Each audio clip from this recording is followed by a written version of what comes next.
Imagine, você está firmemente amarrado, o corpo incapaz de se mover.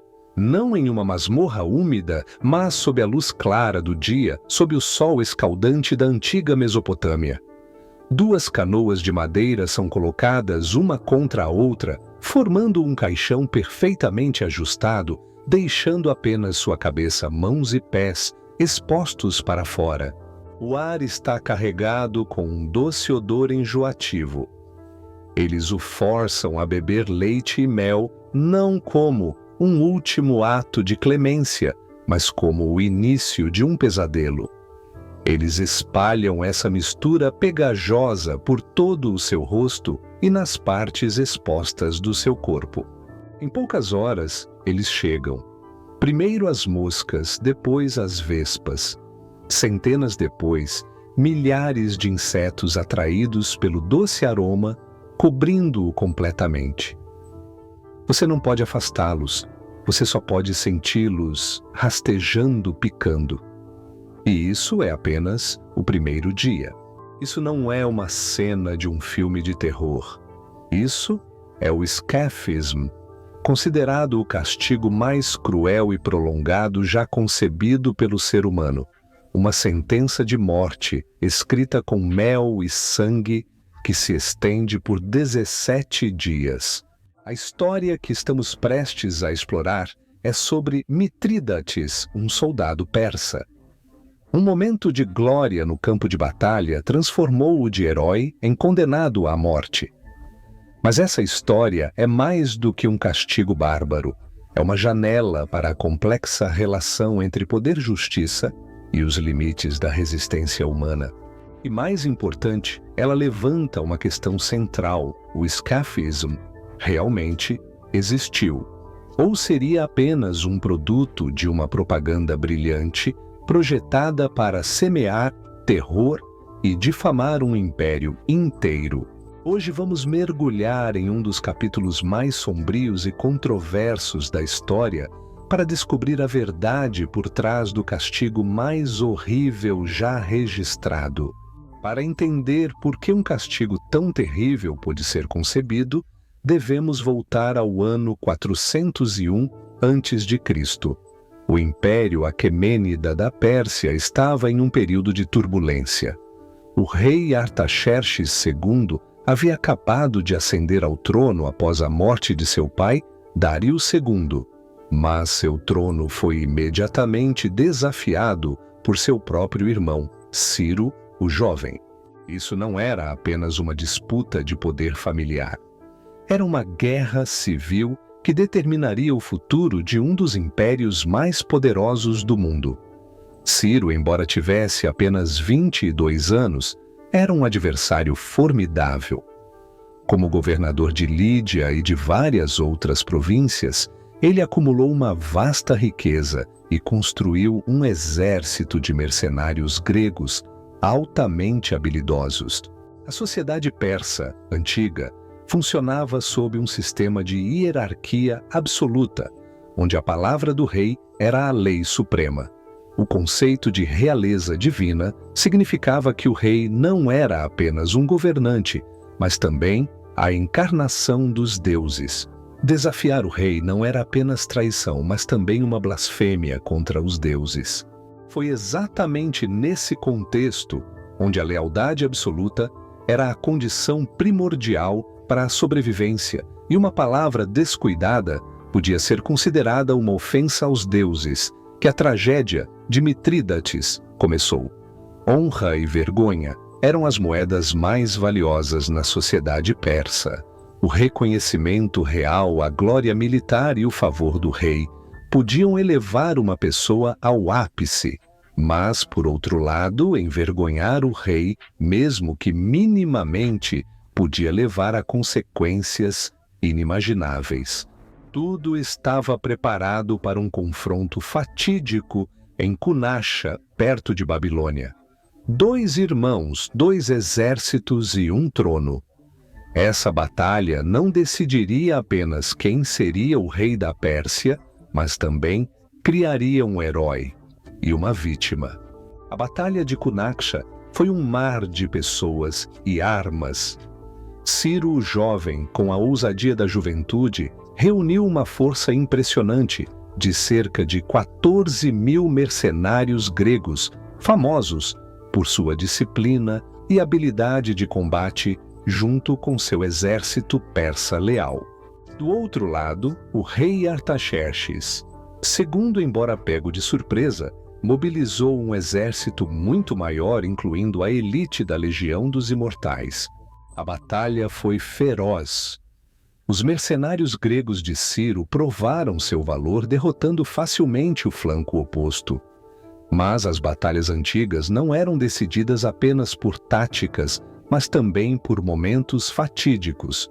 Ciro, sabendo que sua única chance era matar o próprio irmão com as próprias mãos, liderou uma carga suicida de cavalaria, avançando diretamente contra a posição do rei. Foi um ato audacioso, uma aposta tudo ou nada. E foi nesse momento que Mitrídates, um soldado comum no exército do rei, entrou para a história. Quando a cavalaria de Ciro avançou, Mitrídates se viu no caminho do príncipe rebelde. Segundo registros antigos, em meio ao caos da batalha, Mitrídates lançou uma lança que atingiu Ciro. Essa ferida tornou-se fatal. Ciro, o jovem com 22 anos, com seu sonho de império destruído, caiu do cavalo e morreu no campo de batalha. A rebelião terminou com uma lança. Após a batalha, Mitrídates se viu em uma posição nunca antes imaginada. Ele, um soldado anônimo, havia single-handedly acabado com a guerra civil e protegido o trono para o rei. Era uma conquista para a vida toda, um feito que deveria garantir riqueza e o favor real. Inicialmente, o rei Artaxerxes agiu como esperado. Ele concedeu a Mitrídates inúmeras riquezas, honras e presentes. No entanto, a gratidão do rei vinha com uma compreensão tácita e mortal que Mitrídates ignorou. Artaxerxes construiu uma narrativa oficial sobre a batalha, uma versão real, na qual o próprio rei, com coragem e força pessoal, enfrentou e matou Ciro em um combate mano a mano. Essa história não servia apenas para satisfazer o ego do rei. Ela reforçava sua legitimidade e enviava uma mensagem clara aos futuros rebeldes e mantinha a imagem sagrada de um rei invencível. Mas Mitrídates, talvez inebriado pela nova fama e pela atenção que seu feito trouxe, cometeu um erro catastrófico. Em banquetes e reuniões militares, ele começou a se vangloriar publicamente de que fora ele quem matou Ciro, descrevendo em detalhes como sua lança derrubou o príncipe rebelde. Essas vanglórias não foram ditas em particular, eram declarações públicas que minavam a narrativa cuidadosamente construída pelo rei. Em uma sociedade onde a palavra do rei era considerada uma verdade divina, Mitrídates estava na prática chamando Artaxerxes de mentiroso diante de testemunhas.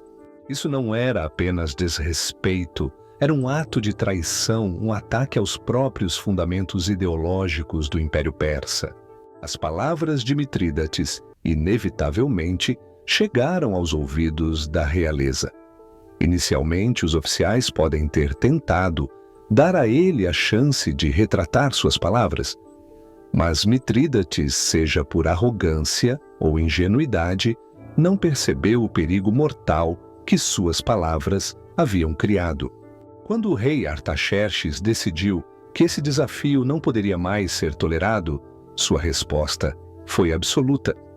O soldado que outrora fora recompensado por sua lealdade, agora enfrentaria as consequências finais por sua ousadia. Ele transformou-se de herói em traidor com uma única palavra, e a punição escolhida para ele, o escafismo, foi projetada para corresponder à gravidade da ofensa. O escafismo não era apenas uma execução, era um ritual de tortura cuidadosamente encenado, projetado para maximizar a dor e criar uma lição pública inesquecível. O processo começou. Mitrídates foi firmemente amarrado e forçado a consumir uma grande quantidade de leite e mel. Isso não era uma refeição, era uma arma.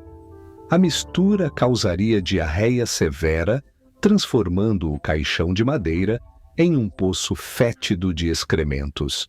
Em seguida, a mistura de leite e mel foi espalhada em seu rosto, mãos e pés. Algo aparentemente inofensivo era, na verdade, uma isca irresistível para insetos. Ele foi colocado entre duas canoas firmemente amarradas e deixado à deriva em um lago estagnado ou pântano, onde a atividade de insetos era mais intensa. Os olhos da vítima eram forçados a permanecer abertos, talvez com grampos, ou até mesmo cortando as pálpebras, garantindo que ele testemunhasse cada estágio de seu próprio pesadelo. O que tornava o escafismo particularmente horrível era sua duração e a destruição gradual que causava, do primeiro ao terceiro dia. A tortura inicial vinha da imobilidade e da exposição ao sol. Os músculos se contraíam dolorosamente, a pele sofria queimaduras solares graves, e como previsto, a diarreia começava transformando o espaço confinado dentro da canoa em um ambiente fétido inimaginável. O mau cheiro começava a se espalhar. Do quarto ao 10º dia, o verdadeiro pesadelo começava. Hordas de insetos atraídos pelo mel e pelos excrementos chegavam em massa. Moscas depositavam ovos em todas as frestas do corpo, olhos, nariz, boca e qualquer arranhão.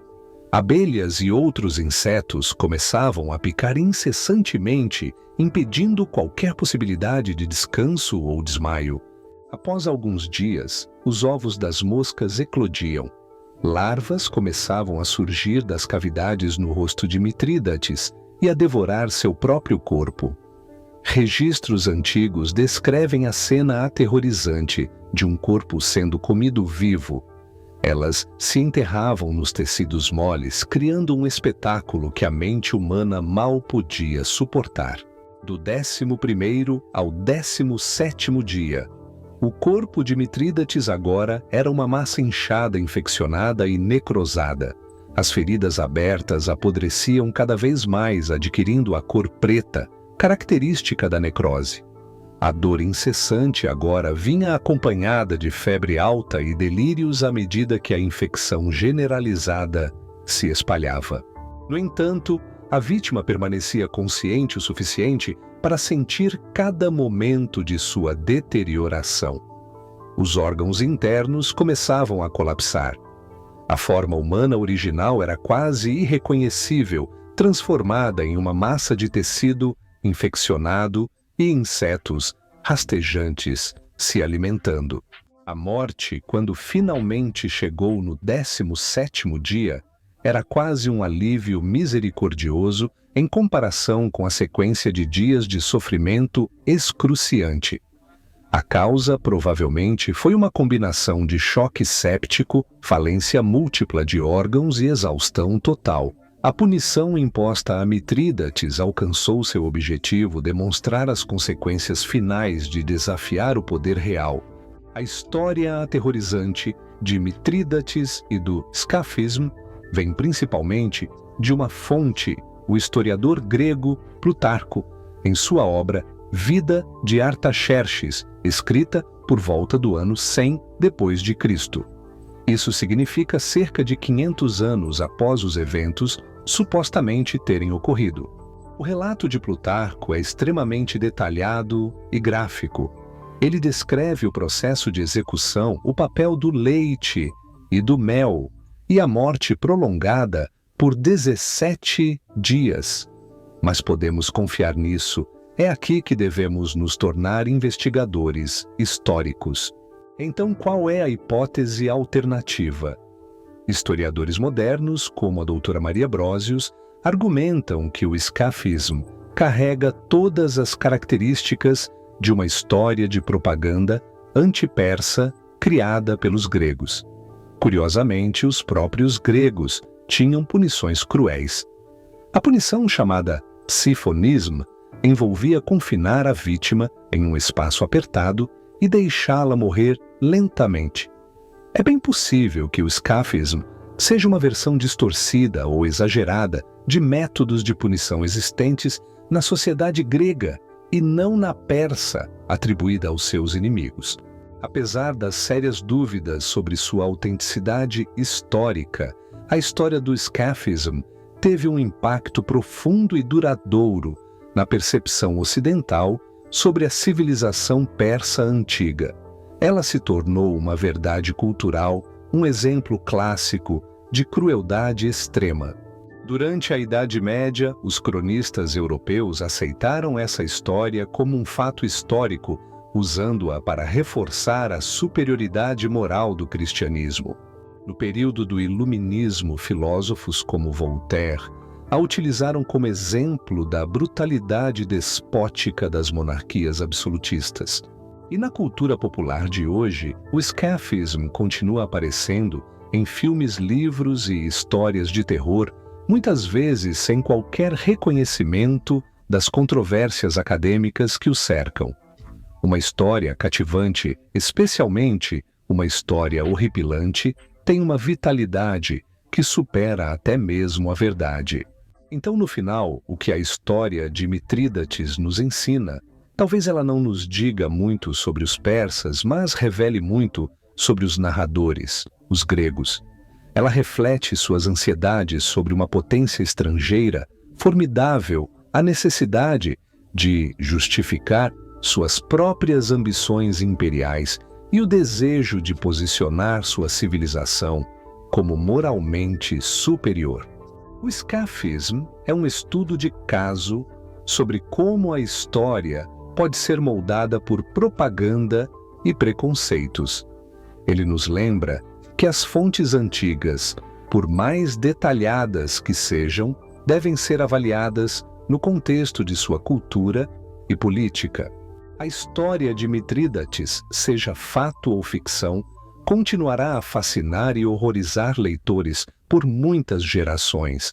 Sua força não está em sua precisão histórica, mas em sua capacidade de capturar preocupações humanas fundamentais sobre justiça, poder e as consequências de desafiar os poderosos.